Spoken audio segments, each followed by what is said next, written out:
ಮನೆಯಲ್ಲೇ ಮಾಡಿರ್ತಕ್ಕಂಥ home made antibiotic ಅಂತೀವಿ. ಯೂಟ್ಯೂಬಲ್ಲಿ ಹಾಕಿದ್ದಂಥ ವೀಡಿಯೋ ಇದು. ಇದನ್ನು ಯಾವ ರೀತಿ ಕೊಡಬೇಕು ಅಕ್ಕಿಗಳಿಗೆ ಅಂತ ಹೇಳಿದ್ರೆ, ನೋಡಿ 1 ಲೀಟ್ರ್ ನೀರು ತೊಗೊಂಡಿದ್ದೀನಿ. ಈ 1 ಲೀಟ್ರ್ ನೀರಲ್ಲಿ ಇದನ್ನು ಕಂಪ್ಲೀಟಾಗಿ ಮಿಕ್ಸ್ ಮಾಡ್ಕೊಳ್ಬೇಕು. ಇದು 1 ಲೀಟರ್ನ ಹಾಕ್ಕೋಬೇಕು, ಯಾಕಂದರೆ ಡೈಲ್ಯೂಟ್ ಮಾಡ್ಕೊತಾ ಇದ್ದೀನಿ. ನೋಡಿ, ಇದು ಪೂರ್ತಿ ಹಾಕ್ಕೊಂಡು ಈಗ 2 ಲೀಟ್ರ್ ನೀರಾಯಿತು. ಈ 2 ಲೀಟ್ರ್ ನೀರನ್ನ ನಮ್ಮ ಅಕ್ಕಿಗಳಿಗೆ ಕುಡಿಯೋಕೆ ಇಡ್ತೀವಿ. ಇದು ಬಂದುಬಿಟ್ಟು ನ್ಯಾಚುರಲ್ ಆ್ಯಂಟಿಬಯೋಟಿಕ್ ಥರ ಕೆಲಸ ಮಾಡ್ತದೆ. ಇದ್ರ ಯೂಸಸ್ ಏನಂದರೆ, ಈ ಚಳಿಗಾಲದಲ್ಲಿ ಅಕ್ಕಿಗಳಿಗೆ ನಾನು ರಾತ್ರಿ ವೀಡಿಯೋದಲ್ಲಿ ಹೇಳ್ದಂಗೆ ಇನ್ಫೆಕ್ಷನ್ಸ್ ಕಮ್ಮಿ ಆಗುತ್ತೆ. ಆಮೇಲೆ ಅಕ್ಕಿಗಳಲ್ಲಿ ಯಾವುದೇ ಥರದ ಜಂತುಳು ಸಮಸ್ಯೆ ಮತ್ತು ಪ್ಯಾರಾಸೈಟ್ಸ್ ಅಂತ ಏನು ಹೇಳ್ತೀವಿ ಅದರ ಒಂದು ಪ್ರಾಬ್ಲಮ್ಸ್ ಬರಲ್ಲ.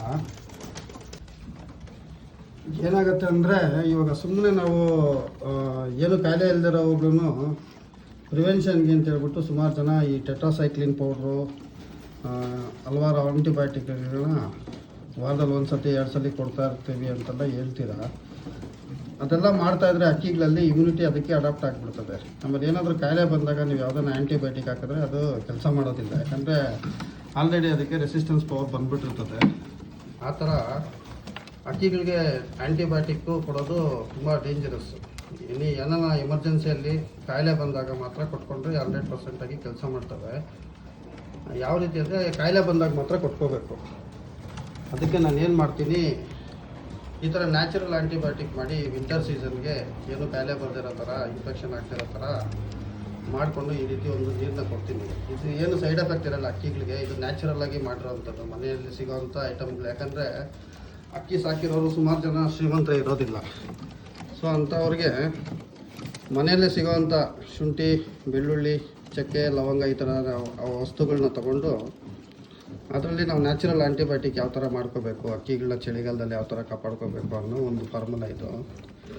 ಯಾರಿಗಾನ ಮಾಡ್ಕೊಳ್ಳೋ ಆಸಕ್ತಿ ಇದ್ದರೆ ಯೂಟ್ಯೂಬಲ್ಲಿ ಲಿಂಕ್ ಹಾಕಿದ್ದೀನಿ, ಇಲ್ಲಿ ಡಿಸ್ಕ್ರಿಪ್ಷನಲ್ಲಿ ಲಿಂಕ್ ಹಾಕಿರ್ತೀನಿ.